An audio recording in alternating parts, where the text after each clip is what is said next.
The soft light of Washington evening filtered through the tall windows of a conference room in one of the old buildings near the Capitol. The silence here seemed especially thick, as if the walls themselves absorbed every word, every hint, every movement.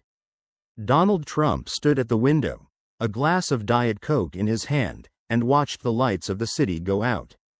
His face was tense, his lips pressed together, his brows furrowed. "You've always loved numbers," he said without turning around. But, it seems, she didn't understand people very well. Janet Yellen was sitting at her desk with an open folder. She was wearing thin-rimmed glasses, her hair was neatly styled, and her voice was calm. "I loved stability, Donald. I don't see this as a crime. No, it's a crime to leave behind an economy that's collapsing like a house of cards," he said abruptly. "And then I have to come and pull everyone out by the scruff of the neck while I'm being accused of populism." Yellen raised an eyebrow slightly, but did not respond immediately. There was weariness in her eyes, but also a steel core that Trump had never felt sympathy for. "You call that pulling out?" she said calmly. "Unleash trade wars, impose duties without consulting experts and allies? This is not a strategy, Donald. It's an instinct." He chuckled. "Instincts are what saves you when you're being dragged to the bottom by your Harvard nerds. Do you still think that your intuition is more important than the data? Do you still think that data can predict real life?" He walked across the room, slowly, with a flourish, like a lion in a cage. Yellen did not take her eyes off him. "Are you saying," he continued, "that everything would be fine if I just continued your line? Did you trust these models, in which there is not a single worker who lost his job because of NAFTA, not a single factory that was moved to China? No one denies that globalization has had consequences. But you turned her into an enemy. And instead of treatment, he caused a fire." Trump abruptly turned around and pointed his finger at her. "Do you call the treatment what you did? You were sitting on a bubble and hoping it wouldn't burst while you were on duty. And it burst, and who's to blame?" "Of course I am. You're confusing cycles with causes." "No, Janet, I'm not confused. I'm just living in reality, not in these hypothetical scenarios of yours." She leaned back in her chair and took off her glasses a little tiredly. "Good. Tell me, Donald, tell me how you saved America." Trump crossed his arms over his chest. He was silent for a moment, as if he were gathering his thoughts. His voice was quieter, but no less confident. "I saw that we were being deceived. China, Europe, Mexico. We've been milked for years. And what did you do? Did you lower the rates? Dulled the pain? I decided that was enough. We have become a country that is feared again. I created pressure. I made them play by our rules. And what is the result? Your tariffs have hit American farmers. You went for subsidies. It's not independence, Donald. These are crutches. This is a transitional stage," he snapped. "Do you think change happens without pain?" Yellen was silent for a minute. Then she said softly, "Changes are possible. But you used them as a reason to destroy." He chuckled. "Do you know what our difference is? You want to be loved in salons and academies. And I want to be remembered by people who worked 16 hours at the factory and stopped drinking because they were given a chance. And I want these people to live in a predictable world, where you can plan tomorrow, rather than wondering if you're going to tweet something that will bring down the market." Trump came up to the table and leaned over to her. There was more defiance in his gaze than aggression. "Sometimes you have to take risks. This is power. Stability is for those who are afraid of losing." "No," she said, without looking away. "Stability is respect for those who cannot afford to lose." The room was silent for a moment.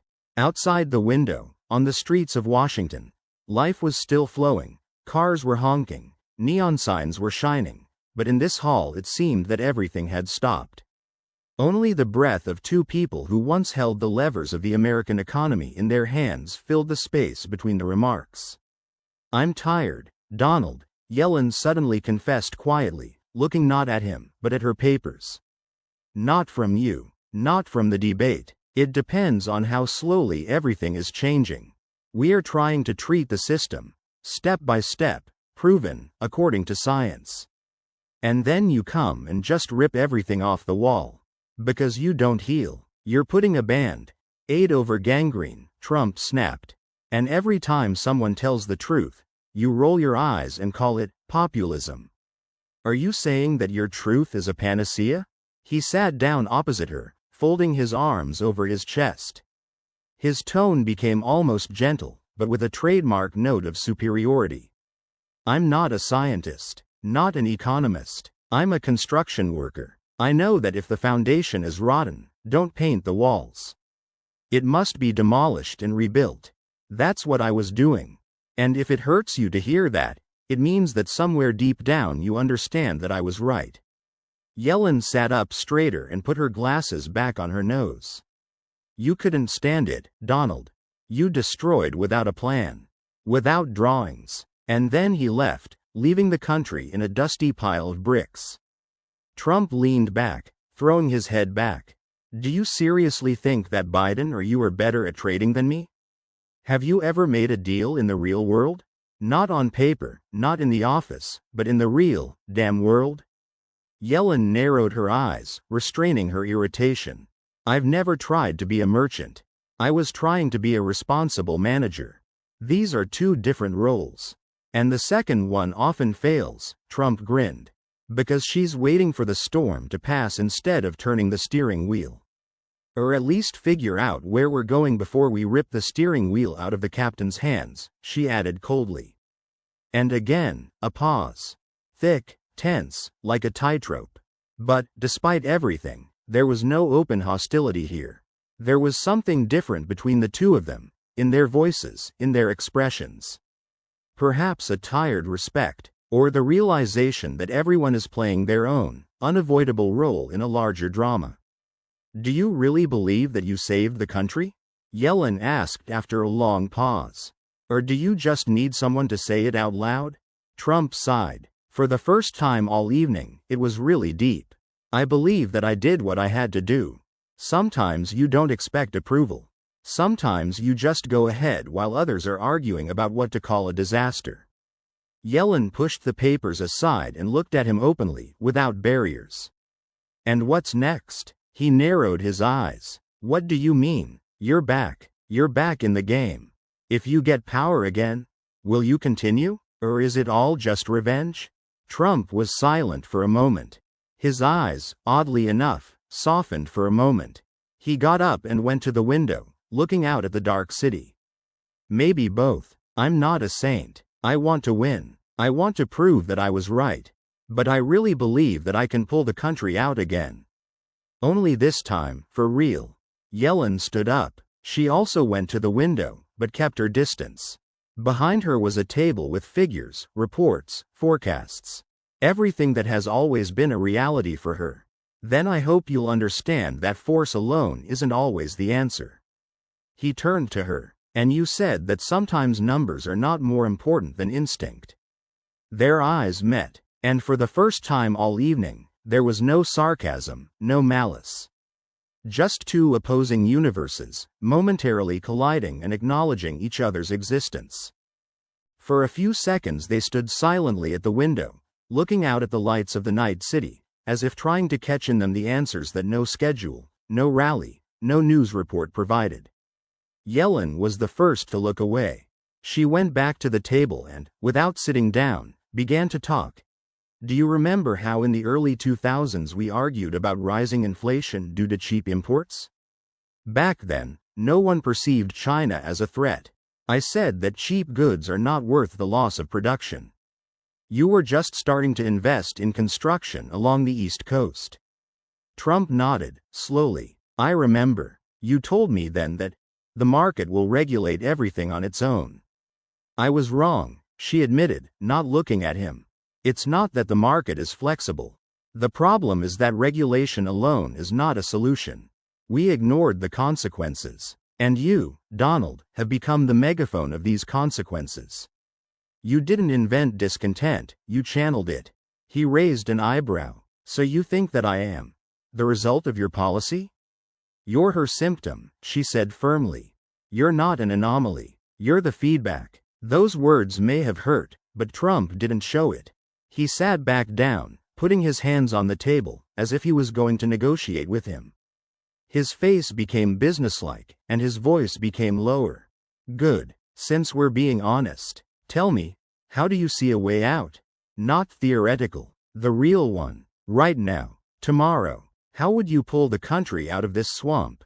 Yellen thought for a moment before answering. First, to regain trust. Not markets. People. People have to believe that there are rules. That tomorrow won't change because someone clicked send on Twitter. Are you talking about me? I'm talking about the approach. The country's institutional memory has been destroyed. Each new administration demolishes everything at the root. This is not how stability is built. We must restore respect for institutions, including the Fed, the Treasury Department, Congress, even the press. The press? Trump snorted. The press has long been a business. They don't report the news, they sell panicky headlines. I call them fake news for a reason. Maybe, but in an environment where no one believes anyone, democracy becomes a show. And you know that better than anyone, Yellen said, a little sadly.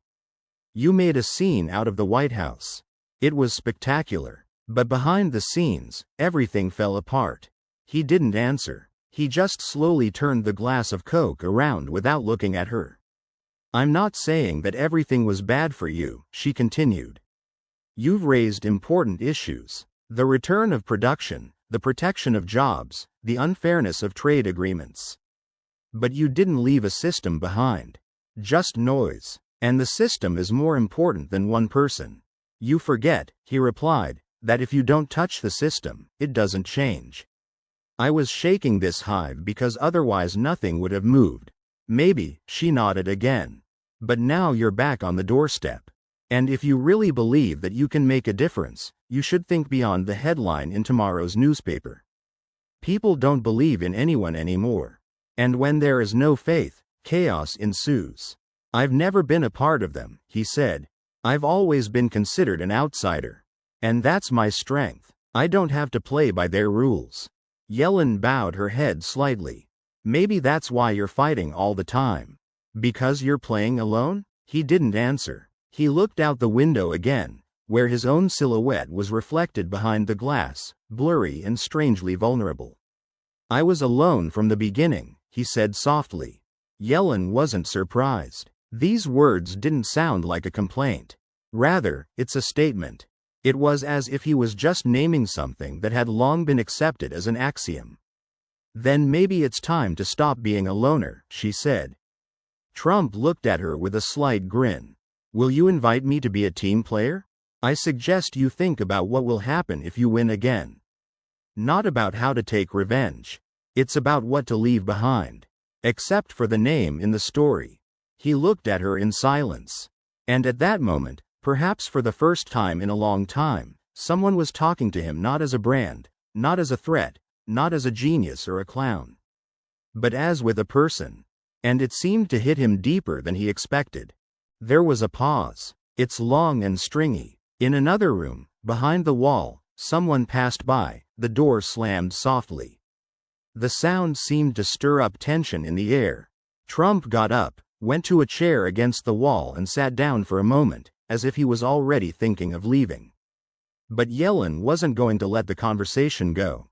She knew that the real essence of this dialogue had not yet been revealed. Donald, she said, I have to ask. These are the new tariffs. Do you really think it works? He immediately tensed up. It was like a lever shifting to another position. His face hardened, and his lips tightened. It's not a matter of faith, he said sharply. It's a matter of control. Control is power. If you don't dictate the terms, you're on your knees. You have imposed duties of 60% on Chinese electronics, despite the fact that we do not have the infrastructure to replace these chains. Small businesses are already starting to suffocate, she said. This is not a strategy. It's a reaction. He stood up abruptly. Reaction? Reaction is your eternal compliance. I'm just doing what you were afraid of. We lost billions every year. Now, let them lose. Yellen came closer. She couldn't hold back anymore.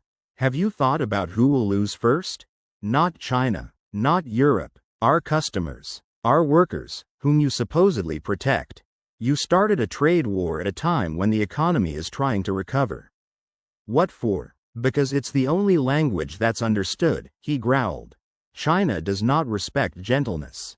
They won't stop until they buy half the world. And if you don't want us to become their branch, you need to act tough. Now, you're destroying what they've been trying to build for decades. Alliances, rules, trust. Yellen raised her voice. You're acting like someone who's still in the campaign. But you're back at the helm. This is not a show. Trump came close to her. Eye to eye. His eyes are sharp and intense. And you still think that you can win a chess game with those who play poker with a knife behind their back. I think that it is possible not to put your own people at risk in order to win in your imaginary duel with the globalists. Silence. Sharp glances. On the verge of exploding. And suddenly he abruptly turned around and went to the door. For a second, it seemed like he was going to leave. He'll just slam the door and leave the conversation unfinished. But instead, he stopped. And he said softly, without turning around, "You're right about one thing. We need to think about what to leave behind. I'm not promising that I'll change. But damn it, I don't want to lose for real. Even if it means hearing something I don't like." Yellen was silent for a moment. Then a little quieter, calmer. "Then let's meet again. Officially. Without the press. Without a team. Just you and me. With numbers. With the facts. Without slogans." He stood there in silence, but she sensed that he was considering. Finally he said, "Okay. Just next time, you don't lecture me. We are fighting a battle." "But honestly," she nodded. Trump opened the door and walked out without turning around. Yellen was left alone. Her face did not express victory, only fatigue and a premonition that the most difficult thing was yet to come. She went to the window and looked down at the evening city. Nothing has changed, and everything has changed.